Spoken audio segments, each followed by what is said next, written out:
Doonaatii mana keenya keessatti bifa karaalee barbaanne yookiin har'a kaniin qabadee dhufe bifa pompoliinootiin doonaatii mana keenya keessatti kan hojjannuu fi hedduu kan mi'aawu. Assalaamu alaikum warahmatullaahi wabarakaatu. Ashama harka fuune Oromoo koo guutuu jirtu amantiif kutaan osoo waliin qoodin hanga dhumaatitti ilaala. Har'allee karaa shaayitii fi karaa bunaatiin qabadee isinii dhufe.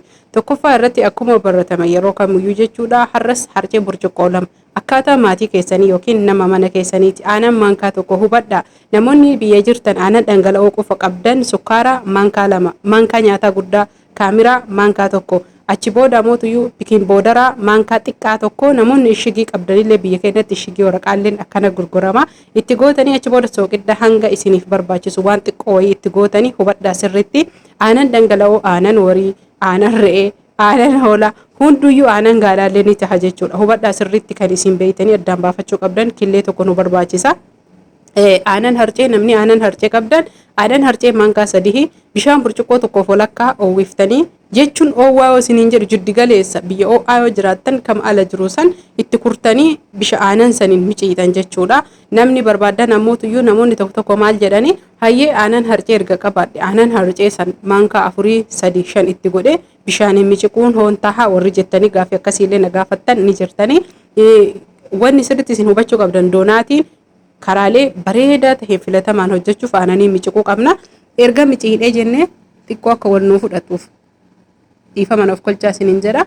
Yookiin ammootuyyuu hanga takka akka inni sirriitti wal fudhatuuf maal goona daqiiqaa 2 daqiiqaa 3 lafa kaayannee ukkaamsinee jechuudha. Wama ta'e saani mooyillee haa ta'u gubbaa keenne achi booda dhadhaa yookiin zibdaa hubadhaa sirriitti. Namoonni biyya ambaa jirtan zibdaa ni beeytan jedhee yaada. Biyya keenyatti illee dhadhaan osoo hin bayisin ni ta'a. Namni biyya keenya garuu dhadhaa irra caalaa isaanii bayisanii urgeessanii marqa qofaan nyaachuu beekan malee dhadhaa karaalee hedduu nyaachuu dandeenya. Namni dhadhaa hin qabne zayitiin hojjechuu ni dandeettan jechuudha. Hordoftoota fi kabajamtoota kiyya achi booda lixii kana lafa baafnee saanirra haa ta'u saani masan keessatti illee rakkoota kan qabu akka sirriitti wal fudhatee akkasuma ammootuyyuu hedduu mi'aayaa tahee fi akkuma gabarraa binnu sanitti nuuf tahuudha jechuudha kan hojjannu. Asirratti waan ajaa'ibaati hanga miciinuu waan isinitti himutu jira. Qarafaan maalidha warri jettanii na gaafattan girfaa yookiin ammootuyyuu isa naannoo adda addaatitti maal akka jedhamuun beeku isa shaayitti illee godhannu san daakamaa isaati. Kanattis yoo gootan hedduu bareedaadha. Akkasuma ammootuyyuu erga itti goonee kaanee erga bilcheessinee kaanee illee dhumarratti isinitti himaa qarafaa itti dabaluu akkaataa itti qabdanidha. Achi booda akkuma kaleessa yookiin ammoo viidiyoolee piizzaa maalii irratti isinii himee jedhe daqiiqaa 30 daqiiqaa 40 akkaataa naannoo qabbanaatiin yookiin akka marginu kanatti yoo inni ol bokokee kuf jedhee ol akka margitan kana bareedaa tahe isin ajaa'iba hordoftoota fi kabajamtoota kiyya kan akkana bareechisee lixii kana akkuma viidiyoo ilaaltan kana hedduu laafaa bareedaa isaati wanni akkana godhe dhadhicha san yookiin zibdaadha jechuudha. Zayitillee ni ta'a hordoftoota fi kabajamtoota kiyya. Gaafii ajaa'ibaa kaleessa gaafii na gaafattanii achi booda ammootuyyuu burcuqqoo lamaa kana bakka meeqatti akka murru walumaan kan ilaallu ta'a hordoftoota fi kabajamtoota kiyya. Doonaatii karaalee pompoliinootiin marru gara 8-9 hojjechuu dandeenya. Burcuqqoo tokkorraa meeqa hojjanna jechuudha. 6-5 hojjechuu ni dandeenya. Burcuqqoo lamarraa 10-12 hojjechuu ni dandeenya. Rakkoota kan qabu jechuudha. Akka margitan kana martan. Piizzaa kaleessaa irratti gaafii isiniif deebisaa koomantii hedduudha kana gaafatamaa jiru. Ibidda irratti namni furuuna yookiin ammoo batiraa daabboo haa ta'u meeshaalee keessa kaanii itti bilcheessan hin qabne akkam ta'e anuuyyuu bari ibidda irratti godhe gaaziin isinii mul'anne malee ibidda istoofii irra godhuu dandeettaa istoofii keessattuu istoofii hir'ifamu san jechuudha. Istoofii ammaa kana kan hin hir'ifamne zabanaayii kana osoo hin tahin kan hir'ifamu irratti istoofii irra dalaguu dandeetta. Hordoftoota fi kabajamtoota kiyyaa haasaa biraa keessa waan seeniif asiin akkaan godhu sirriitti ilaaluudhaan isin dalagaa keenya akka walirraa hin daganne isiniin jedha. Haala margitan kanaan keessa isaa odoo walitti hin cufin keessa isaa qullaa akka ta'u akka sirriitti bukukee ispoonjii ta'u dhumarra kutee isin argisiisa inshaallahu ta'ala. Haala margitan kanaan xalafattanii yookiin marattanii jechuudha hordoftoota fi kabajamtoota kiyyaa. Eega kana marree geessinee akka amma jiru kanatti illee dhiisuu ni dandeenya jechuudha bifa xiyyaatiin. Wallahi maashaallah tabarakallah rabbiin argitanii waan hedduu nu haa gargaaru akkasuma mootuyyuu irratti illee nu haa qabu waan salphaa fi karaa salphaadha.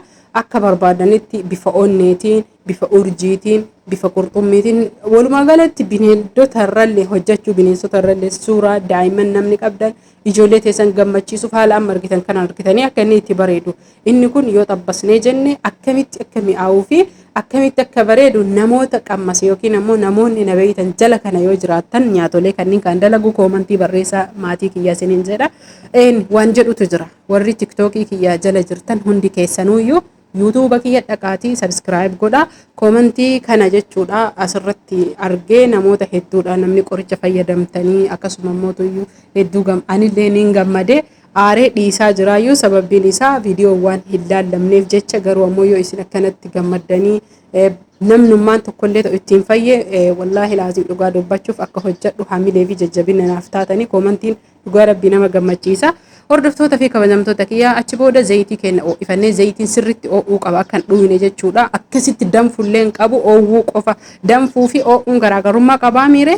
Erga inni oo'ee jedhee keessatti guurraa isin maxbashaa yookiin distii waan xiqqattillee firii lama lamaan sadi sadiin xabbasuu dandeettanii garuu ani waan firii shan fuudhutti meeshaa sanitti waan qabuu fi hordoftoota fi kabajamtoota kiyyaa haala kanaan erga xabbasnee geessinee akkam akka goonuu fi karaa kamiin buna fayyadamne karaa kamiin shaayii fayyadamne kan jedhu daqiiqaa odoo isinitti dheeressin kan waliin cufnu taha.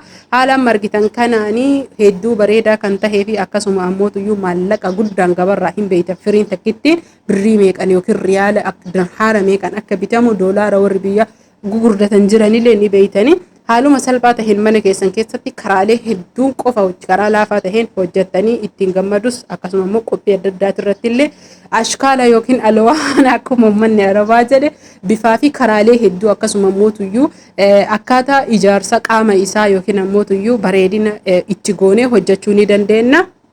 Karaa geengoo yookiin ammoo karaa ittiin muran qofa osoo hin tahin yookiin karaa qixxaa daabboo saniin osoo hin tahin akkana bifa abaabootiilleen hojjechuu ni dandeenya. Hordoftoota fi kabajamtoota kiyya namoonni chaanaala kiyyaaf yookiin yuutuuba kiyyaaf haarayaa taatan sabskiraayib godhaa. Mallattoo sabskiraayibii daqiiqaa muraasa isinirraa fudhatti achi booda sukkaara daakamaa akkuma yookiin beeynu san sukkaara bullaa namni biyya keenya jirtan sukkaara sirri jiraa ta'e tumaa yookiin daakaa haala kanaan irra gargalchitanii asumattis qarafaallee mayitanii barbaadan qarafaa daakamaa jechuun nu urgeessanii mi'eessa akkanatti karaa lamaan karaa kaaniin shaayii karaa kaaniin buna jala fayyadamuu hin dagatinaa isiniin jedha.